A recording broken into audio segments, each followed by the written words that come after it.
and certainly our advocacy of zero tolerance, particularly for areas like shoplifting, really caught the mood of the country. And plus our insistence on stop and search, which interestingly is popular across all sections of society, regardless whether you're on the left, the centre or the right of politics. Sadly, at the same time, free speech has been genuinely under attack, and I think the final implementation of what was well-intentioned legislation, frankly, is quite chilling. And that allows the public now to believe that we're living in a world of two-tier policing and sentencing. And indeed, if you just look at it, you know, if you're a childminder who says something deeply intolerant and wrong, but only once, ever, it's a long prison sentence. And even if you're a foreign national arriving at Heathrow Airport, well, if you've said something the authorities don't like, you may well be arrested by 5 armed officers. And if you don't think it's two-tier, well, have a think about this. On Friday, there were some very explicit threats posted on TikTok for me to be killed. Pretty sick in the light of what happened to Charlie Kirk, but quite explicit. Been told this morning by the Metropolitan Police that those posts don't meet the threshold for further action. So I think we are, without doubt, living in a two-tier country. But frankly, having led the opinion polls for over 100 opinion polls, the only responsible thing that we can do is to prepare. And that's why I announced at conference we'd be setting up a department preparing for government. And that is the responsible thing that we're going to do. And that process starts today when we take on somebody who will head up that department, find talent, find people with experience in the civil service, in government, and help us get ready for what will be a monumental task.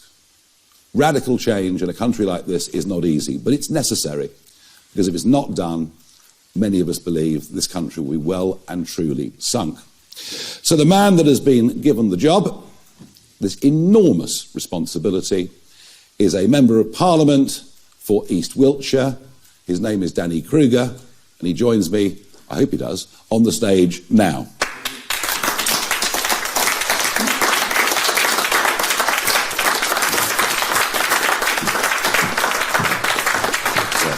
Good man.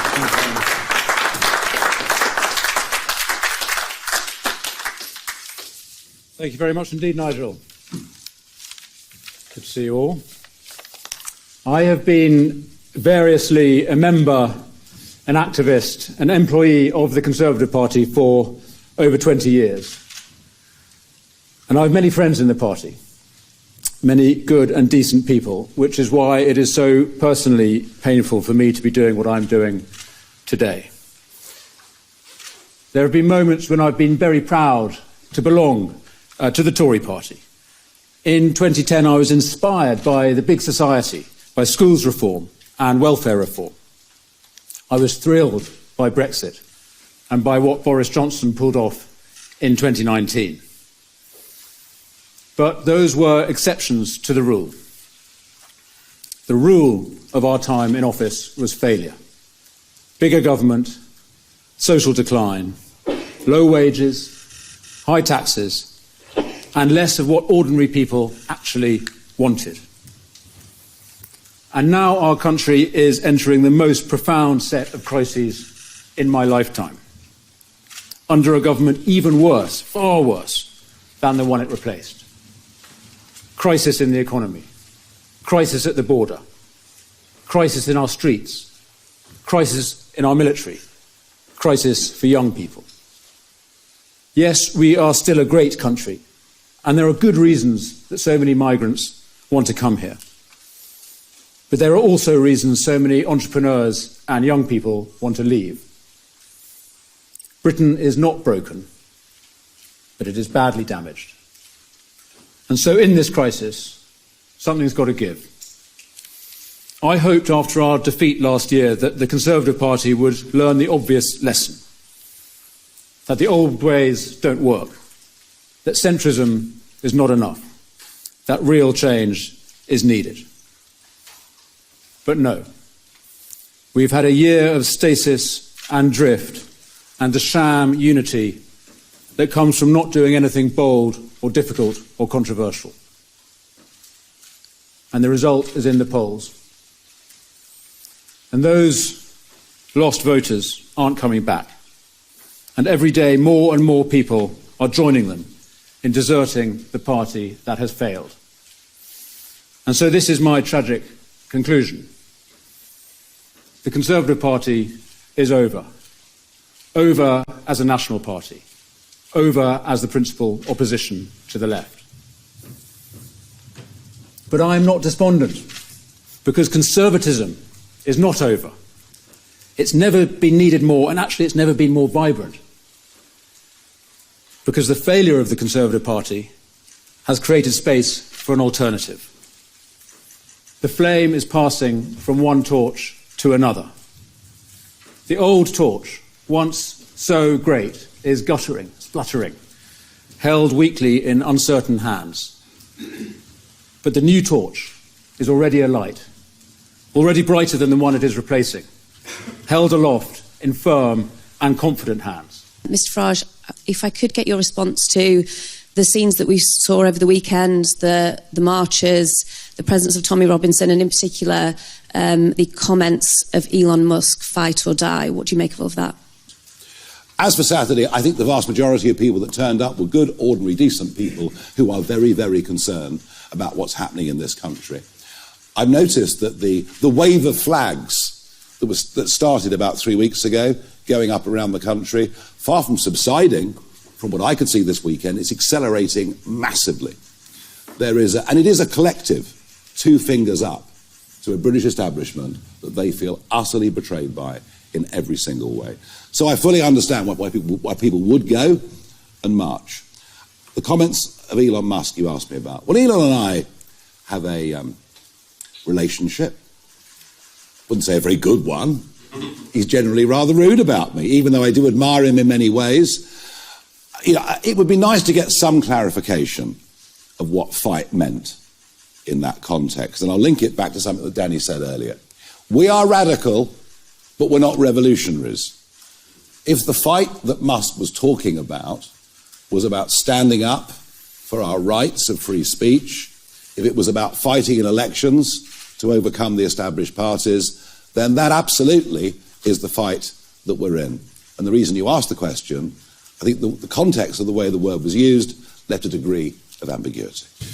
Look, I knew Charlie Kirk for virtually 10 years, knew him pretty well, campaigned around America with him, spoke at Turning Point conferences. I knew the guy very, very well, and obviously deeply upset by what happened. Some of the reaction to it was vile. Vile. But if you believe in free speech, you have to allow people to say distasteful things. But equally, if you believe in free speech, you believe there are limits to free speech. An incitement to kill, I would have thought, I know, is way beyond what even a free speech champion such as myself thinks is acceptable. And yes, these were aimed at me personally. I mean, look, it's not a very pleasant experience, let's put it like that. And so I did challenge the police to do something, but they've decided this does not meet the threshold. Gosh, imagine if I'd made some joke about the trans community. I'd probably be in real trouble. And that is at the heart of two-tier Britain, two-tier policing, two-tier justice, and two-tier care. And it's one of the reasons the flags are going up all over this country. The public have sussed it. The government is not on the side of ordinary, decent, working people. As for the march again on Saturday, look, if some people were offended by it or felt worried by it, then that is a great shame. I'll tell you what's even worse, the fact that over 50% of women don't feel safe walking the streets of London. Can you believe that in our capital city? Can you believe it? And by the way, that's not just at night time. It includes during daytime too. And Mr. Farage, what is your direct message to police officers, 26 of those who were left injured at this weekend's rallies? You are levelling some heavy accusations at them, those who are trying to do their jobs, that they are conducting two-tier policing, but how is this helpful to them? Yeah, I mean, 26 police officers being injured is horrendous. And people will say it's not as bad as Notting Hill, it's not as bad as other demonstrations, but it is horrible, it is bad. I feared something like that would happen. There is no defence of the use of violence that some people used on Saturday, but I do repeat, not defending any of it, but I do repeat, the vast majority of those who caught the train to London for the day were good, ordinary, decent people.